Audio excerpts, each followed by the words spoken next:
Hello नमस्कार, स्वागत है आपका अपने चैनल टॉप हिंदी क्लासेस में। आज हम लोग देखने वाले हैं हिंदी से संबंधित 25 महत्वपूर्ण प्रश्न जो आने वाले किसी भी एग्ज़ाम के लिए महत्वपूर्ण है। आप लोग वीडियो को शुरू से अंत तक देखें और चैनल पर नए हो तो प्लीज़ चैनल को सब्सक्राइब कर लें। देखते हैं क्वेश्चन नंबर 1।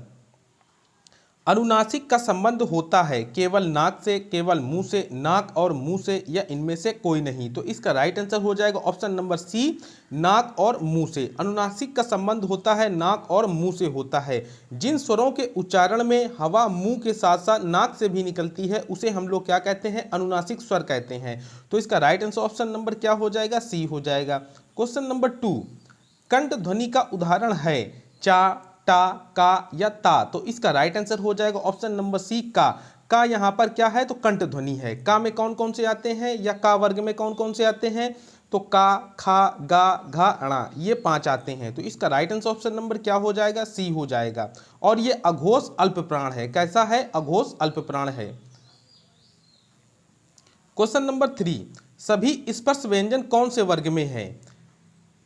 तो इसका राइट आंसर हो जाएगा ऑप्शन नंबर सी, का, चा, पा और दा। ये सभी कैसे हैं? तो ये सभी स्पर्श व्यंजन है। कैसे हैं? स्पर्श व्यंजन है।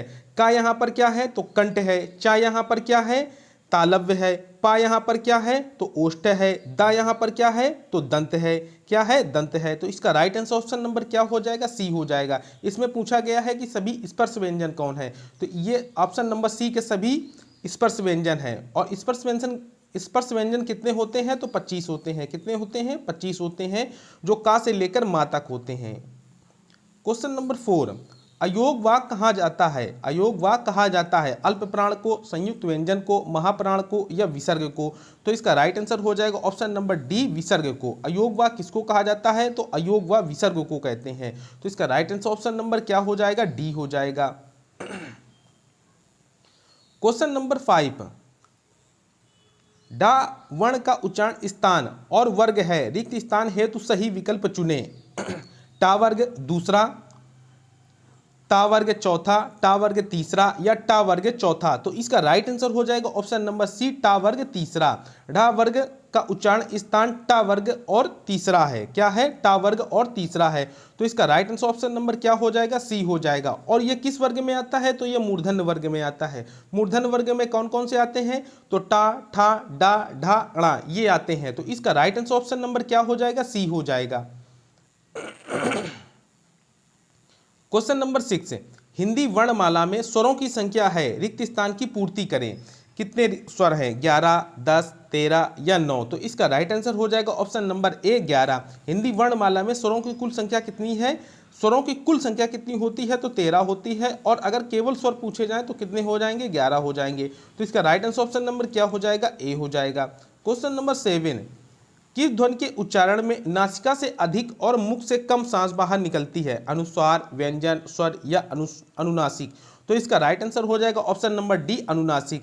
किस ध्वनि के उच्चारण में नासिका से अधिक और मुंह से कम सांस बाहर निकलती है? तो वह है अनुनासिक। तो इसका राइट आंसर ऑप्शन नंबर क्या हो जाएगा? डी हो जाएगा। क्वेश्चन नंबर 8, निम्न में से दंत ध्वनि है खा, चा, ला या फा? तो इसका राइट आंसर हो जाएगा ऑप्शन नंबर सी, ला। ला यहाँ पर कैसी है ध्वनि है? तो यह यहाँ पर दंत ध्वनि है। कैसी है? दंत ध्वनि है। तो इसका राइट आंसर ऑप्शन नंबर क्या हो जाएगा? सी हो जाएगा। क्वेश्चन नंबर 9, निम्न में से कौन सा वर्ण अघोष है? चा, जा, झा या अणा? तो इसका राइट आंसर हो जाएगा ऑप्शन नंबर ए, चा। चा यहाँ पर क्या है? तो अघोष है, अघोष वर्ण है। चा कैसा है? तो चा यहाँ पर अघोष वर्ण है। तो इसका राइट आंसर ऑप्शन नंबर क्या हो जाएगा? ए हो जाएगा, अघोष हो जाएगा। अघोष क्या होता है? तो हर वर्ग का पहला और दूसरा व्यंजन होता है। हर वर्ग का पहला और दूसरा व्यंजन होता है। तो इसका right answer option number A हो जाएगा। क्वेश्चन नंबर 10, भाषा विज्ञान की दृष्टि से ऊ किस प्रकार का स्वर है? पश्च स्वर, पश्च विवृत स्वर, अग्र संवृत, अग्र विवृत या पश्च संवृत? तो इसका राइट आंसर हो जाएगा ऑप्शन नंबर डी, पश्च संवृत। भाषा विज्ञान की दृष्टि से ऊ किस प्रकार का स्वर है? तो पश्च संवृत है। तो इसका राइट आंसर ऑप्शन नंबर क्या हो जाएगा? डी हो जाएगा। क्वेश्चन नंबर 11, हिंदी क्षेत्र की समस्त बोलियों को कितने वर्गों में बांटा गया है? 5, 4, 6 या 8। तो इसका राइट आंसर हो जाएगा ऑप्शन नंबर ए 5। हिंदी क्षेत्र की समस्त बोलियों को कितने वर्गों में बांटा गया है? तो 5 वर्गों में बांटा गया है। तो इसका right answer option number A हो जाएगा। क्वेश्चन नंबर 12, लताओं का कुंज कौन सी संज्ञा है? जातिवाचक, व्यक्तिवाचक, समूहवाचक या द्रववाचक? तो इसका राइट आंसर हो जाएगा ऑप्शन नंबर सी, समूहवाचक। लताओं का कुंज कौन सी संज्ञा है? तो समूहवाचक संज्ञा है। तो इसका राइट आंसर ऑप्शन नंबर क्या हो जाएगा? सी हो जाएगा। संज्ञा कितने प्रकार की होती हैं? तो 5 प्रकार की होती हैं, लेकिन अर्थ की दृष्टि से, अर्थ की दृष्टि से संज्ञा कितने प्रकार की? 5 प्रकार की। कौन कौन सी? व्यक्तिवाचक संज्ञा, जातिवाचक, द्रववाचक, समूहवाचक और भाववाचक संज्ञा, ये कुल 5 होती हैं। तो इसका right answer option number C हो जाएगा। क्वेश्चन नंबर 13, व्युत्पत्ति के आधार पर संज्ञा के कितने भेद होते हैं? 3, 4, 5 या 6? तो इसका राइट आंसर हो जाएगा ऑप्शन नंबर ए 3। व्युत्पत्ति के आधार पर संज्ञा के कितने भेद होते हैं? तो 3 भेद होते हैं।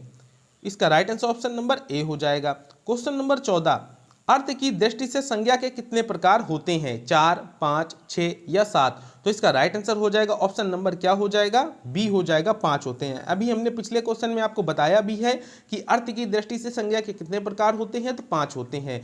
व्यक्तिवाचक, जातिवाचक, द्रववाचक, समूहवाचक और भाववाचक, ये कुल 5 होती हैं। तो इसका राइट आंसर ऑप्शन नंबर क्या हो जाएगा? बी हो जाएगा। क्वेश्चन नंबर 15, सर्वनाम के कितने प्रकार हैं? 4, 5, 6 या 7? तो इसका राइट आंसर हो जाएगा ऑप्शन नंबर सी, 6। सर्वनाम के कितने प्रकार हैं? तो सर्वनाम के 6 प्रकार हैं। कौन कौन से हैं? सर्वनाम के कितने प्रकार हैं? 6 प्रकार हैं। कौन कौन से हैं? तो पुरुषवाचक सर्वनाम, निश्चयवाचक, अनिश्चयवाचक सर्वनाम, संबंधवाचक सर्वनाम, प्रश्नवाचक सर्वनाम और छठा निजवाचक सर्वनाम। तो इसका राइट आंसर ऑप्शन नंबर क्या हो जाएगा? सी हो जाएगा। क्वेश्चन नंबर 16, पुरुषवाचक सर्वनाम के कितने प्रकार हैं? 3, 5, 6 या 7? तो इसका राइट आंसर हो जाएगा ऑप्शन नंबर ए 3 है। पुरुषवाचक सर्वनाम के कितने प्रकार हैं? 3 हैं। कौन कौन से? उत्तम पुरुष, मध्यम पुरुष और अन्य पुरुष, ये कुल 3 होते हैं। तो इसका right answer option number A हो जाएगा। क्वेश्चन नंबर 17, मुझे किस प्रकार का सर्वनाम है? उत्तम पुरुष, मध्यम पुरुष, अन्य पुरुष या इनमें से कोई नहीं? तो इसका राइट आंसर हो जाएगा ऑप्शन नंबर ए, उत्तम पुरुष। मुझे किस प्रकार का सर्वनाम है? तो मुझे उत्तम पुरुष सर्वनाम है। और इसमें कौन कौन से आते हैं? तो मुझको, हमारा, मेरा, हमने, मैंने, हम, मैं, ये सभी कैसे हैं? तो ये सभी उत्तम पुरुष हैं। और मध्यम पुरुष में कौन कौन से आते हैं? तो तू, तुम, तुमने। और अन्य पुरुष में कौन कौन से आते हैं? तो वह, यह, वे, ये सभी कैसे होते हैं? तो अन्य पुरुष के होते हैं। तो इसका right answer option number A हो जाएगा। क्वेश्चन नंबर 18, तुम किस प्रकार का सर्वनाम है? उत्तम पुरुष, मध्यम पुरुष, अन्य पुरुष या इनमें से कोई नहीं? तो अभी हमने आपको बताया है कि तुम किस प्रकार का सर्वनाम है? तो उत्तम पुरुष का सर्वनाम है। तो इसका राइट आंसर ऑप्शन नंबर क्या हो जाएगा? बी हो जाएगा। क्वेश्चन नंबर 19, वे किस प्रकार का सर्वनाम है? उत्तम पुरुष, मध्यम पुरुष, अन्य पुरुष या इनमें से कोई नहीं? तो इसका राइट आंसर हो जाएगा ऑप्शन नंबर सी, अन्य पुरुष। वे किस प्रकार का सर्वनाम है? तो वे अन्य पुरुष सर्वनाम है। इसमें और कौन कौन से आते हैं? तो उसने, उसको, इससे, उन्हें, इन्हें, उनसे, उनको, उन, इन, ये, वे, यह, वह, ये सभी कैसे हैं? तो ये सभी अन्य पुरुष हैं। तो इसका राइट आंसर ऑप्शन नंबर क्या हो जाएगा? सी हो जाएगा। क्वेश्चन नंबर 20, मेघ का पर्यायवाची शब्द क्या है? मेघ का पर्यायवाची शब्द क्या है? तो चंचला, विपुला, बादल या अचला? तो इसका राइट आंसर हो जाएगा ऑप्शन नंबर सी, क्या हो जाएगा? बादल। मेघ का पर्यायवाची क्या है? तो मेघ का पर्यायवाची बादल हो जाएगा। क्या हो जाएगा? बादल हो जाएगा। तो इसका राइट आंसर ऑप्शन नंबर क्या हो जाएगा? सी हो जाएगा, बादल हो जाएगा। क्वेश्चन नंबर 21, कमल का पर्यायवाची शब्द क्या है? कमल का पर्यायवाची शब्द क्या है? पंकज, विपुला, बादल या अचला?